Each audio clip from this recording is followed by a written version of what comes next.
This is Maharashtra SSC Board 10th Standard Science 1 Lesson number 2 Periodic Classification of Elements Part 2।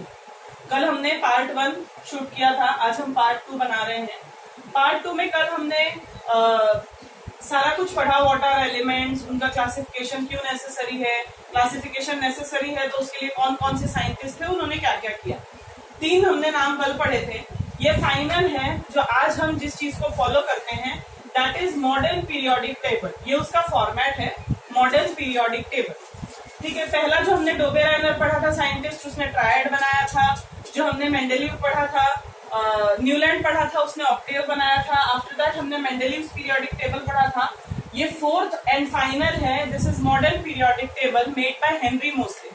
Henry Moseley एक scientist थे, English scientist थे, जिन्होंने table बनाया। कल हमने पढ़ा था कि 2 कंसेप्ट होते हैं, atomic mass and atomic number. जो स्टार्टिंग के तीनों साइंटिस्ट थे, उन लोगों ने जिस कंसेप्ट को मेन कैरेक्टरिस्टिक या मेन प्रॉपर्टी समझा था, वो था एटॉमिक मास।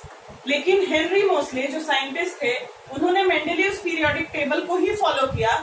बस उन्होंने जो कैरेक्टरिस्टिक, मेन कैरेक्टरिस्टिक जिसको माना गया था एटॉमिक मास, उसकी जगह यूज किया एटॉमिक नंबर। सो इन दोनों में से हेनरी मोस्ले ने ये बताया that atomic number is more fundamental property of element than its atomic mass। तो atomic number को फॉलो अप करते हुए मेंडेलीव ने पीरियोडिक टेबल बनाया था। पीरियोडिक टेबल का फॉर्मेट मैंने यहाँ पे बनाया हुआ है। मैंने एलिमेंट्स के नाम नहीं लिखे बिकॉज उतने सारे लर्न करने जरूरी नहीं है। जितने हमारे काम के लिए मैंने यहाँ नीचे लिखे हैं, वो हम बाद में डिस्कस करेंगे। फिलहाल हम पीरियोडिक टेबल का न्यू मॉडर्न पीरियोडिक टेबल के बारे में हम पढ़ रहे हैं। मॉडर्न पीरियोडिक टेबल में सबसे पहली चीज याद रखनी है कि किसने बनाया था, that is Henry Moseley. Basic concept था atomic number and the statement was properties of elements are a periodic function of their atomic numbers. हमने कल पढ़ा था, सेम स्टेटमेंट थी, बस उसमें एटॉमिक मास था, इसमें atomic number. So according to atomic number उन्होंने उसको फॉलो अप करके ये टेबल बनाया था। इस टेबल में बहुत सारी बेसिक चीजें थी।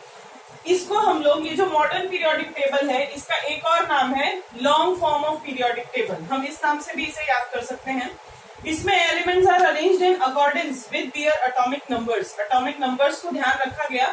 जैसे ही एटॉमिक मास को हटा के एटॉमिक नंबर्स पे फॉलो अप किया गया, बहुत सारे ड्रॉबैक्स जो मेंडेलीव के पीरियोडिक टेबल में थे, वो आसानी से इसमें से निकल गए। मतलब मेंडेलीव पीरियोडिक टेबल में कल हमने पढ़ा था 4 ड्रॉबैक्स थे, उसके 4 डीमेरिट्स थे। उसमें से कुछ डीमेरिट्स ऑन द स्पॉट हट गए जैसे ही हमने एटॉमिक मास की जगह एटॉमिक नंबर्स को यूज किया। सो एटॉमिक नंबर्स को यूज करने के बाद ये जो टेबल बना, इसमें मेंडेलीव के जो भी डीमेरिट्स थे वो हट गए, बट एक ही डीमेरिट जो हाइड्रोजन से रिलेटेड था। पहले भी हमने पढ़ा था, हाइड्रोजन जो है वो अल्कली मेटल, अल्कलीज में आता है या फिर हाइड्रोजन हेलोजन फैमिली में आता है। ये एक एम्बिग्युइटी जो है, ये मेंडेलीव के पीरियोडिक टेबल में थी और मॉडर्न पीरियोडिक टेबल में भी है। ये स्टिल अभी तक उस कंफ्यूजन को लेके ही हम पढ़ रहे हैं। तो this is the structure of modern periodic table. Modern periodic table में क्या क्या चीजें हैं, बेसिक थिंग्स। सबसे पहले इसमें हॉरिजॉन्टल रोज है। You can see the horizontal rows. This one is the first row, this is the second row, this one is third, 4, 5, 6, 7। 7 horizontal rows है। These 7 horizontal rows are known as periods. In modern periodic table, the horizontal rows are known as periods, and the columns, see, these columns are known as, vertical columns are known as groups. So, in modern periodic table, there are 7 periods numbered from 1 to 7, and there are 18 groups. See, you can 1, 2, 3, 4, 5, 6, 7, 8, 9, 10, 11, 12, 13, 14, 15, 16, 17, 18. So, 18 periodic table में 18 groups हैं। ये हो गया basic concept उसका। उसके बाद elements को किस तरह से अरेंज किया है, ये हम देख सकते हैं। ये जो मैंने फॉर्मेट बनाया है, इसमें देख सकते हो कि नीचे 2 अलग से रोज बनाए गए हैं। ये जो 2 रोज हैं, इनको हम लेंथेनाइड एंड एक्टिनाइड सीरीज कहते हैं। एक्चुअली ये पूरी लेंथेनाइड सीरीज इस बॉक्स में और ये पूरी एक्टिनाइड सीरीज इस बॉक्स में आनी चाहिए थी। अगर हम ये पूरे एलिमेंट्स यहाँ लगाते तो मॉडर्न पीरियोडिक टेबल जो है, उसका स्ट्रक्चर बहुत ज्यादा बेढंगा हो जाता और लर्न करने में भी बहुत मुश्किल होती। इसलिए यहाँ 3 ग्रुप में, थर्ड ग्रुप में जो ये 2 सीरीज हैं, इनको हमने बॉटम में प्लेस किया है मॉडर्न पीरियोडिक टेबल में। तो टोटल 118 एलिमेंट्स थे जिनके बारे में डिस्कवर्ड, जो भी पता थे उन सबको अरेंज किया गया है मॉडर्न पीरियोडिक टेबल में। मॉडर्न पीरियोडिक टेबल को रफली as you can see 4 blocks में डिवाइड किया है, S block, P block, D block and F block. This one is F block. 4 अलग अलग पीसेस किए गए हैं इसके। इसमें से हम जो पढ़ते हैं डी ब्लॉक हमारे टेबल में से टोटली गायब है। 10th स्टैंडर्ड में डी ब्लॉक का कोई भी स्टडीज नहीं है, सो मैंने उसको अलग से यहाँ पे बनाया है। देखिए ये है एस ब्लॉक और ये जो है ये पूरा ये पी ब्लॉक होता है। मतलब हमारे पोर्शन में जो है हमें पढ़ना वो एस और पी ब्लॉक है, ना हमें डी ब्लॉक से कोई लेना देना है ना एफ ब्लॉक से। बट हाँ, हम उसके बारे में थोड़ा शॉर्ट स्टडीज को करनी जरूरी है। तो 4 ब्लॉक्स में डिवाइड किया गया है। S block contains groups from 1 to 2. 1 and 2 groups are included in S block and group 13 to 18 are included in P block. तो ये 2 चीजें हैं जो हम लोगों को समझनी है। Then 3 to 12 is D block and this one lanthanide and actinide series. Why it is called lanthanide and actinide? यहाँ पे एलिमेंट आया lanthanum और यहाँ पे actinium, इन दोनों की वजह से इनका नाम lanthanide और actinide सीरीज रखा गया है। दूसरी कुछ चीजें और हैं इसके अंदर, हम मेटल्स और नॉन मेटल्स में भी डिफरेंशिएट कर सकते हैं। ये सारे स्टार्टिंग में मेटल्स होते हैं। यहाँ पे ये जो आप कुछ बॉक्सेस देख रहे हैं, ये आपकी टेक्स्ट बुक में जिगजैग लाइन बनाई है। उस जिगजैग लाइन को यहाँ पे डिफरेंशिएट करने के लिए मैंने बॉक्सेस बनाए हैं। ये जो है ये मेटेलॉइड्स में इंक्लूड होते हैं। Metal, non metal, metalloids and these are inert gases. 18 group जो है, लास्ट का 18th ग्रुप जो है इज इनर्ट गैसेस का ग्रुप है। इसमें से हम लोग थोड़ा थोड़ा स्टडी कर लेते हैं। सबसे पहले ग्रुप ए जो है, ग्रुप 1, फर्स्ट ग्रुप जो है it is called as alkali metals group. Second one is alkaline earth metal group. Then यहाँ पे जो 18th ग्रुप है, जैसा मैंने बताया, वो है जीरो ग्रुप। ठीक है, इस तरह से डिवाइड किया हुआ है। डी ब्लॉक के जो एलिमेंट्स हैं उनको हम ट्रांजिशन एलिमेंट्स बोलते हैं। Why are these known as transition elements? Because इनकी जो आउटर मोस्ट शेल होती है, जैसे हमने यहाँ पे एटम ड्रॉ किया है, आप देख सकते हो। इस एटम में ये जो है अंदर ये न्यूक्लियस होता है और उसके बाद कुछ शेल्स होती है। ठीक है, उन शेल्स में से जो आउटर मोस्ट शेल होती है वो ट्रांजिशन एलिमेंट डी ब्लॉक वाले में ऑलवेज इनकम्प्लीट होती है। Means the outer most shell is always incomplete, therefore D block elements are known as transition elements. And in F block के जो एलिमेंट्स हैं इनमें दो आउटर मोस्ट जो 2 शेल्स होते हैं ना, वो 2 shells are incomplete, hence they are called as inner transition elements. ये छोटी छोटी चीजें हैं जो समझने की जरूरत है। देन इन पीरियड्स को भी क्लासिफाई किया गया है। सी फर्स्ट पीरियड, अगर हम बात करें फर्स्ट पीरियड में कितने एलिमेंट्स है? 1 and here we go that 2। ये जो फर्स्ट पीरियड है इसमें सिर्फ 2 एलिमेंट्स हैं, so they are known as shortest period. The first period is called as shortest period. Second में हम देख सकते हैं, सेकेंड और थर्ड दोनों में 1 2 3 4 5 6 7 8। सेम थर्ड पीरियड में भी, सेकेंड और थर्ड पीरियड में 8 एलिमेंट्स हैं। This is the shortest and these are short periods. The first period is known as shortest period, the second and the third period are known as short periods. Then ये जो है periods कौन से? Fourth and fifth जो periods हैं they are known as long periods. Long periods क्योंकि वो obviously short वाले से बड़े हैं। बट ये जो लास्ट के 2 हैं, यानी 6th और 7th जो पीरियड हैं, these 2 periods are known as longest periods. Why? Because यहाँ पे ये जो आप देख रहे हो ये भी तो इसी के अंदर इंक्लूडेड है। So 6th और 7th पीरियड में ये भी सारे एलिमेंट्स आते हैं, so it is known as longest period. First is shortest, second and third are short, 4 and 5 are long period and 6 and 7 are longest periods. तो इस तरह से हम इसको आइडेंटिफाई कर सकते हैं। आफ्टर दैट हम लोग इसके बारे में भी कुछ चीजें अभी पढ़ लेंगे, जैसे कि यहाँ पे एक चीज मैंने बनाई हुई है। इसके हर एक बॉक्स में आपको ऐसा वाला मिलेगा। ऐसे वाले में मैंने एक एग्जांपल के लिए आपको बनाया, ये फर्स्ट बॉक्स का बनाया हुआ है। यहाँ मैंने लिखा है 1। ये जो 1 है ये है उसका एटॉमिक नंबर। 1 जो है what is that? It is atomic number. ये जो H है it is symbol of element. यहाँ पे हम हाइड्रोजन की बात कर रहे हैं फर्स्ट बॉक्स में, इसलिए मैंने 1 लिखा है, it is atomic number. What is the next? H। H is the symbol of the element. Then hydrogen is name of the element. जो भी आपको लिखा होगा वो इसी फॉर्मेट में होगा और सबसे नीचे में आपको atomic mass of that corresponding element दिया होगा। मतलब यहाँ अगर समझिए कार्बन है तो यहाँ पर आपके लिखा होगा कार्बन वाले में लिखा होता है 6 लिखा होगा, यहाँ पे C लिखा होगा, यहाँ कार्बन लिखा होगा और उसका एटॉमिक मास है 12.011। तो इस तरह से एक बॉक्स जो है ये आपके रीड करने के लिए है कि एक एक बॉक्स को आप रीड कैसे कर सकते हैं, ठीक है। उसके बाद हम कुछ कंसेप्ट्स के बारे में पढ़ते हैं। कुछ कंसेप्ट्स के बारे में पढ़ने का मतलब है यहाँ पे हम लोगों को सबसे पहला जो कंसेप्ट है वो है वैलेंसी। पीरियोडिक ट्रेंड है, जैसे इससे यहाँ पे जाने पे क्या चेंज आता है, इसके बाद जब हम यहाँ पहुंचते हैं तो क्या चेंज आता है, हम ऊपर से नीचे आते हैं तो क्या चेंज आता है। इसको स्टडी करने के लिए हमको ये कुछ चीजें समझनी जरूरी है। First of all valency. Valency हमने पहले के स्टैंडर्ड्स में भी पढ़ा हुआ है। वैलेंसी का मतलब होता है, जैसे मैंने यहाँ पे ये पोटेशियम और यहाँ पे ये एर्गॉन, ऐसे दो एटम्स के बारे में मैंने यहाँ पे ड्रॉ किया है। सी पोटेशियम में मैंने मिडिल में K लिखा हुआ है, K is the symbol of potassium. K जो है उसका ये जो फर्स्ट शेल है, फर्स्ट शेल को हम K बोलते हैं। K पोटेशियम के लिए ही नहीं है, एर्गॉन के फर्स्ट शेल को भी हम K ही बोलते हैं। मतलब जो 1 2 3 4 शेल नंबर होता है उसको हम K L M N इस तरह से डिनोट करते हैं। तो समझिए ये पहला जो शेल है ये K है, ये L है और ये M है। इस तरह से 3 शेल्स होते हैं। तो वैलेंसी का मतलब होता है जो आउटर मोस्ट जो आपकी ऑर्बिट है, यानी वैलेंसी का डेफिनेशन है it is the combining capacity of an element. किसी भी एलिमेंट की कंबाइन करने की जो कैपेसिटी होती है, लाइक समझिए पोटेशियम अगर क्लोरीन के साथ रिलेट कर रहा है तो उनकी कोई कंबाइन करने की जो कैपेसिटी होगी उसको हम लोग बोलते हैं वैलेंसी।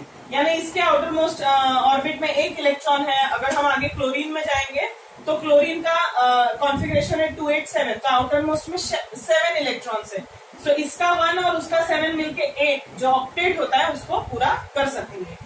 तो वैलेंसी का मतलब होता है the combining capacity of an element. And what is valence electron? These two concepts are very much different. बिल्कुल भी हमको इसमें कंफ्यूज नहीं होना है। फर्स्ट वन है वैलेंसी। वैलेंसी के बारे में हमने पढ़ा था, यहाँ पे इलेक्ट्रॉनिक कॉन्फ़िगरेशन अगर आप देखेंगे हमको स्टार्टिंग के 20 एलिमेंट्स के नाम लर्न करने में है। 20 एलिमेंट्स के नाम, उनके सिंबल्स और उनके एटॉमिक नंबर्स। ओके, ये पहला देखिए हाइड्रोजन है, second is helium, third is lithium. Lithium के आउटर मोस्ट लिथियम का जो एटॉमिक नंबर है वो है 3 का इलेक्ट्रॉनिक कॉन्फ़िगरेशन हम कैसे बनाते हैं, इनर मोस्ट जो ऑर्बिट होगा उसमें हम सिर्फ उसकी कैपेसिटी होती है 2।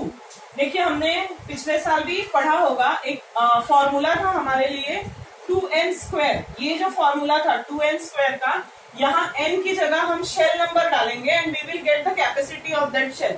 सपोज मैं फर्स्ट शेल की बात कर रही हूँ तो फर्स्ट शेल के लिए यहाँ पे हम 1 डालेंगे, तो 1 का square will be 1 and 1 into 2 is 2। यानी जो फर्स्ट शेल है उसकी कैपेसिटी है इलेक्ट्रॉन्स गेन करने की कितनी, 2।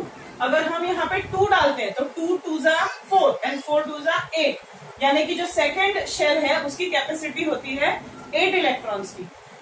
तो इस तरह से हम लोग कैपेसिटी फाइंड आउट करते हैं। जब भी आउटर मोस्ट शेल में कितने इलेक्ट्रॉन्स हैं, सपोज इसके आउटर मोस्ट शेल में 1 इलेक्ट्रॉन है।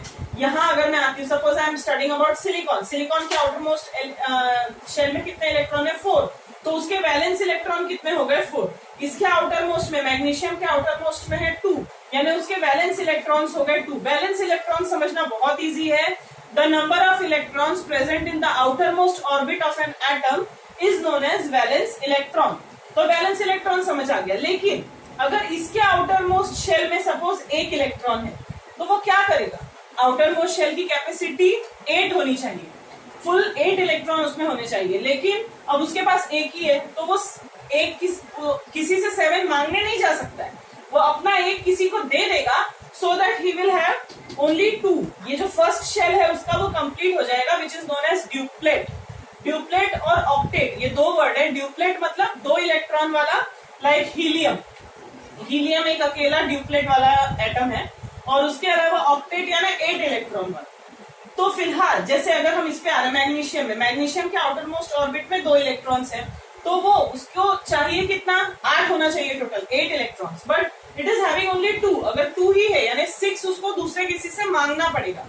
जब वो दूसरे किसी से 6 इलेक्ट्रॉन्स मांगेगा तो उसकी इलेक्ट्रोनेगेटिविटी बढ़ती है। देखो, मांगना नेगेटिविटी, देना पॉजिटिविटी, इस चीज को ध्यान रखना, ठीक है। तो यहाँ पे 2 जो है ये 6 मांगने से अच्छा है वो 2 देना पसंद करेगा। वो उसके लिए इजी होगा टू गिव आउट 2, क्योंकि 2 देने में उसको कम ताकत लगेगी और 6 एक्सेप्ट करने में उसको ज्यादा ताकत लगेगी। सो 2 जो है ये इसका वैलेंस इलेक्ट्रॉन हुआ, इसकी वैलेंसी भी कितनी हुई 2, क्योंकि वो 2 दे देगा। जैसे जैसे हम आगे जाएंगे, सपोज यहाँ 4 है, अब 4 होने पर ऐसा हो जाता है कि या तो वो 4 देगा या तो वो 4 लेगा। ऐसे समय में ये आपस में ही ज्वाइंट हो जाते हैं ऐसे इलेक्ट्रॉन्स। लाइक अगर हम आगे जा रहे हैं नाइट्रोजन के वैलेंस इलेक्ट्रॉन है 5, आउटर मोस्ट शेल में इलेक्ट्रॉन्स कितने हैं 5। अगर उसके आउटर मोस्ट शेल में 5 इलेक्ट्रॉन्स हैं, इसका मतलब उसके वैलेंस इलेक्ट्रॉन हो गए 5, लेकिन उसकी वैलेंसी कितनी हुई, वो 5 देगा या 3 लेगा, वो 3 लेगा, क्योंकि उसमें उसका पावर कम जाएगा, तो वो 3 लेगा, यानी उसकी वैलेंसी हुई 3। अगर हम ऑक्सीजन पे जा रहे हैं, ऑक्सीजन के आउटर मोस्ट शेल में 6 इलेक्ट्रॉन्स हैं, 6 इलेक्ट्रॉन्स हैं, तो 6 इलेक्ट्रॉन्स वो देगा नहीं, लेगा, 2 इलेक्ट्रॉन वो अपने पास ले लेगा। ये जो 6 है ये इसका बैलेंस इलेक्ट्रॉन हुआ और इसकी वैलेंसी कितनी हुई 2, क्योंकि इसको चाहिए कितने इलेक्ट्रॉन्स 2। वैसे ही अगर हम आगे जा रहे हैं फ्लोरीन में, फ्लोरीन के आउटर मोस्ट शेल में 7 इलेक्ट्रॉन्स है, that means valence electron is 7, लेकिन उसकी वैलेंसी कितनी हुई 1, क्योंकि उसको 1 इलेक्ट्रॉन चाहिए। सो इन द सेंस वैलेंसी की अगर हम बात करें तो स्टार्टिंग में टिल 4 तक उनकी वैलेंसी जो है, वैलेंसी और वैलेंस इलेक्ट्रॉन सेम होते हैं, लेकिन जैसे जैसे वो 5 पे जाते हैं, 5, 6, 7, 8, उस समय में उनके वैलेंस इलेक्ट्रॉन ये होते हैं और valency is 8 minus that number is valency. उसके बाद नेक्स्ट है एटॉमिक साइज। ये कंसेप्ट हम लोग पढ़ लेंगे एटॉमिक साइज के बारे में। एटॉमिक साइज आप लोग यहाँ पे इजीली समझ सकते हैं। See this is the centre and this is the outer most shell. जैसे हम सर्कल के बारे में पढ़ते हैं, the distance between the centre and any point on the circle is known as radius. उसी तरह से ये atomic size is directly related with atomic radius. Atomic radius क्या है? सेंटर से आउटर मोस्ट शेल तक के बीच का जो डिफरेंस है इज नोन एज डिस्टेंस है, is known as atomic size. Atomic size आप देख सकते हैं, इसके एटॉमिक साइज को नापने के लिए यहाँ सेंटर से लेके आउटर मोस्ट शेल तक नापना है, इसके सेंटर से लेके आउटर मोस्ट शेल तक नापना है। This is atomic radius.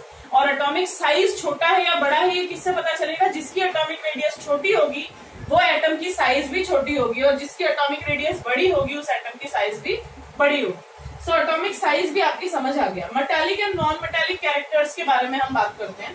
फिलहाल एटॉमिक साइज के बारे में आप देख लीजिए। जैसे जैसे आप यहाँ से यहाँ जा रहे हैं, एज यू कैन सी, सब में हम नंबर ऑफ ऑर्बिट्स जो है ना, it denotes to number of period. जैसे सेकेंड पीरियड में है तो देखिए 2 2 2 2 सब में नंबर्स हैं, यानी इसमें सिर्फ 2 ही ऑर्बिट्स होंगे।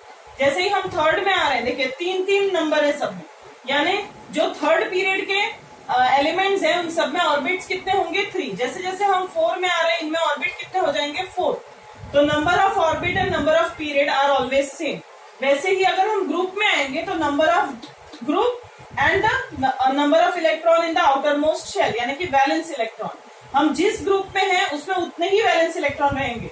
लाइक हम अगर 1 में आ रहे हैं, देखिए ये 13 14 से कंफ्यूज नहीं होना है, बिकॉज ये थोड़ा सा 11th में जाके आपको समझ में आएगा। बट नंबर ऑफ इलेक्ट्रॉन्स हम आउटर मोस्ट शेल में देख के उसको कंसीडर कर सकते हैं। उसके बाद आप लोग नंबर देख सकते हैं, जैसे ही यहाँ पे 1 है, यहाँ पे 2 है, यहाँ पे 2 और 1 है, यहाँ पे 2 और 2 है, यहाँ पे 2 और 3 है।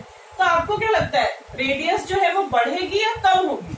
सबको असली में ये लगता है कि क्योंकि इलेक्ट्रॉन्स बढ़ रहे हैं तो रेडियस बढ़ती चली जाएगी, बट ऐसा नहीं होता है।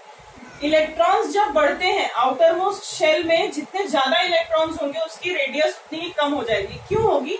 क्योंकि हमने पढ़ा है कि न्यूक्लियस में प्रोटॉन होते हैं, यानी कि पॉजिटिव पावर होता है, और आउटर मोस्ट शेल में इलेक्ट्रॉन होते हैं, यानी कि नेगेटिव पावर होता है। अब इसमें जितने इलेक्ट्रॉन है उतने ही प्रोटॉन भी होंगे न्यूक्लियस में। सब इसमें अगर हमारे पास कितने 19 इलेक्ट्रॉन्स है, ओके, पोटेशियम के पास टोटल 19 इलेक्ट्रॉन्स है, उसके पास प्रोटॉन्स भी कितने होंगे? 19। आउटर मोस्ट जो शेल है उसमें सिर्फ 1 इलेक्ट्रॉन है, मतलब इस 1 इलेक्ट्रॉन को खींचने के लिए यहाँ पे 19 प्रोटॉन्स मेहनत कर रहे हैं। जब ये 19 प्रोटॉन्स उसको खींचेंगे तो वो इजीली अंदर आ जाएगा। जैसे जैसे ये नंबर बढ़ता चला जाएगा वैसे वैसे इसकी पावर और उसकी पावर सेम होती चली जाएगी और ये अपनी तरफ खींचते आएंगे। Means as we go left to right, जैसे जैसे हम लेफ्ट से राइट जाते हैं, द एटॉमिक साइज डिक्रीजेस। जैसे जैसे नंबर ऑफ इलेक्ट्रॉन्स बढ़ते जाते हैं ये यहाँ पे अगर 2 हो गए तो खिंच के और पास आ जाएंगे, 3 हो गए तो खिंच के और पास आ जाएंगे, तो वो श्रिंक होते चले जाते हैं, तो एटॉमिक रेडियस डिक्रीज होती चली जाती है। So as we go left to right, left से जब जब हम राइट की तरफ जाते हैं, then the atomic size of the element decreases. लेकिन जैसे ही हम ऊपर से नीचे आते हैं, यहाँ पे 1 शेल था, यहाँ पे 2 शेल था, यहाँ पे 3 शेल था, 4 शेल था, आप इसमें देख सकते हैं टोटल 3 शेल हैं और इसमें टोटल 4 शेल हैं, तो किसकी साइज बड़ी लग रही है? इसकी।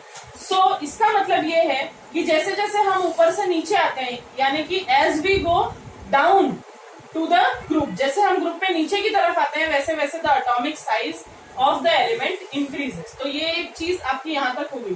Then metallic and non metallic characters की हम बात कर रहे हैं। जैसा अभी अभी मैंने बताया था आप लोगों को कि इनके आउटर मोस्ट शेल में जितने भी इलेक्ट्रॉन्स होंगे, सपोज इसमें 1 इलेक्ट्रॉन है, so what will it do? It will give its electron, वो अपने इलेक्ट्रॉन को गिव अप कर देगा, वो दे देगा किसी को, because it needs a lot of energy to take 7 electrons. वो 7 इलेक्ट्रॉन्स अपने पास नहीं लेगा, it will easily bound that 1 electron, वो गिव अप कर देगा और जल्दी से उसका एक शेल खत्म हो जाएगा और उसका अपडेट पूरा हो जाएगा।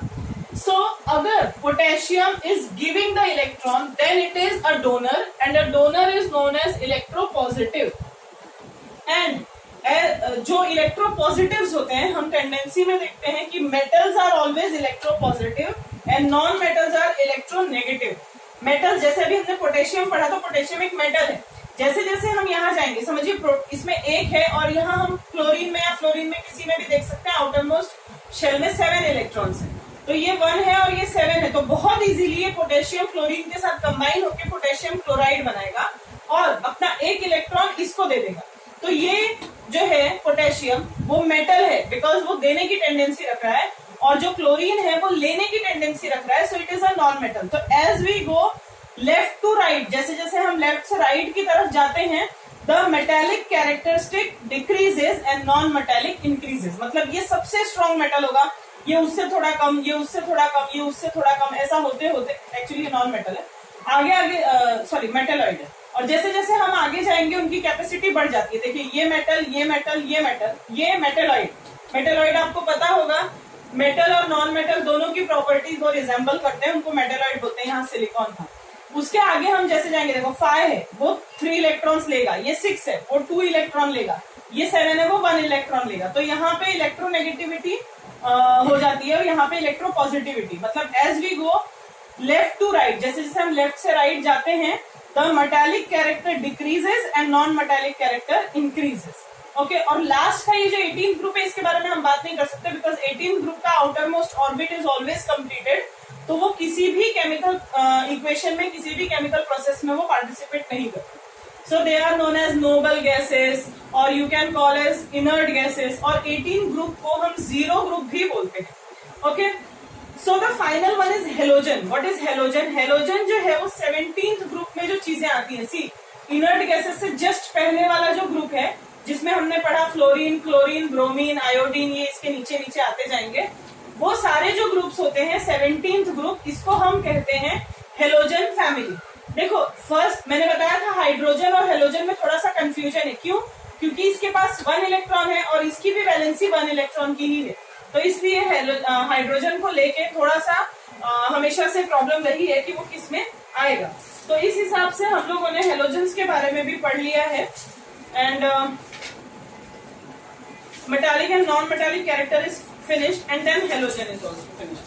See, this is in short I want to describe the periodic classification of elements. इस पूरे लेसन में हमने क्या क्या चीजें पढ़ी हैं। सबसे पहले हमने एलिमेंट्स के बारे में पढ़ा, देन क्लासिफिकेशन क्यों होता है ये पढ़ा।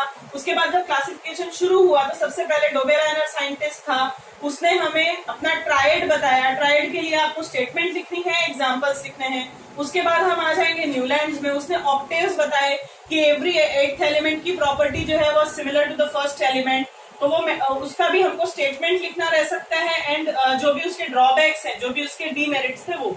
Then third one was Mendeleev. Mendeleev का जो पीरियोडिक टेबल था उसको और इसको थोड़ा बहुत सेम हम अज्यूम कर सकते हैं, मेंडेलीव ने भी बहुत अच्छा रिसर्च किया था। बट डोबेराइनर, न्यूलैंड और मेंडेलीव तीनों ने एटॉमिक जो मास था उसको बेसिक कंसेप्ट लेके उन लोगों ने ये टेबल बनाया, जिसकी वजह से उसमें ड्रॉबैक्स आए। और फाइनली हेनरी मोसले जो है उन्होंने एटॉमिक नंबर को बेसिक कंसेप्ट समझा और ये टेबल उन्होंने फॉर्म किया। और इस टेबल को हम मॉडर्न पीरियोडिक टेबल बोलते हैं या फिर long form of periodic table बोलते हैं। इसके में भी स्टेटमेंट आपको आ सकती है, इसमें बहुत सारी चीजें एक्चुअली आ सकती है आपको, वो सारे कंसेप्ट आपकी समझ में आने चाहिए, फॉर्मेट आना चाहिए। हमने पढ़ा फर्स्ट वाला ये 7 पीरियड्स 18 ग्रुप्स हैं, जिसमें से हमको 1, 2 और 13 to 18 सिर्फ इन्हीं के बारे में पढ़ना है। We are going to learn 1 से लेके 20 तक, ये सारे आपको नाम with their symbols and atomic number आपको याद होने बहुत ज्यादा जरूरी है। 20 तक के ही बारे में हम सारी चीजें पढ़ते हैं। एक एक बॉक्स में जो होगा वो कैसा होगा मैंने बता दिया, नंबर ऑफ शेल्स कैसे होते हैं बता दिया। ये बेसिक कंसेप्ट है जिस हिसाब से ग्रेडेशन होता है, ग्रेडेशन यानी चेंज होता है, यहाँ से यहाँ में, यहाँ से यहाँ में क्या डिफरेंस है। देन मेटेलॉइड्स कौन कौन से हैं, वो सारी चीजें हमने पढ़ ली हैं। और इस तरह से ये लेसन जो है it is finished. Thank you.